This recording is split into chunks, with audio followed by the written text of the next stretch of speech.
Yeah, so she says that he got agitated, got out of the car, wasn't really sure why. The search for Brian ended today, by the way, at 4:30 Eastern time. The weather has hindered the search. The police have really had to deal with a whole lot. And they say that there's no evidence that he has hurt himself, but they're also not ruling it out, Tammy. Yes, and I saw an interview earlier on Fox with, I believe, the sheriff there, noting that, well, we weren't watching him, because I mentioned this yesterday, right, that it would be smart if they had been watching him, so anticipating an attempt to flee, because all of this, just the general wisdom of humanity would be, this is a young man you don't want to lose touch with. And they said they weren't going to do that because why should they? And, he's just a person of interest. Well, we know this, and look, we're all human beings, and there is a lot of pressure always, but some things are basic common sense. And also, and this is the thing we have to remember too, is if this is not Gabby, and we don't know who this is, someone's loved one has been found somewhere in the desert. Yes. And it's like, no matter who it is, this is, there's been some strange murders. We've seen in Colorado, 2 women killed, elderly people. This does happen. We've got any number of serial killers. I think the average number is 30 serial killers are operating in the United States at any one time.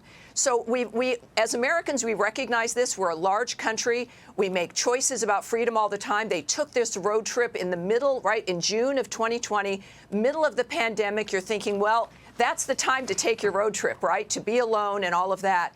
And things can happen. What's shocking is that normally when you've got, even with family members, if you've got a family member who has done something bad, there is a responsibility to make sure that that person not only not hurt themselves, but to the other people who have perhaps been harmed by that person.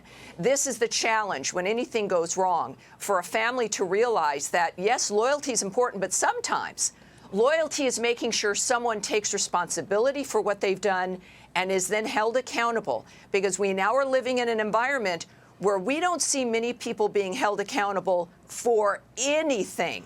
Great point. We even see children's the sports, more violence at children's sports breaking out, where the news, we see these images of violence constantly and the messaging that people are let out. And that, of course, is a message from society that we don't care about this. Well, the bottom line is Americans are captivated by this because we do care. Carly, it's an amazing element, and I think as a young woman that you'd get this as well, when it comes to how women are treated, what we expect of them, women being treated as though they're disposable, women, just as just another murder. That as women, we have a responsibility to recognize that, she is, all of the young women who are in this dynamic, we can relate to, because we, in all likelihood, know someone who's been through something similar when it comes to a bad relationship. And it at least looked like that was the case.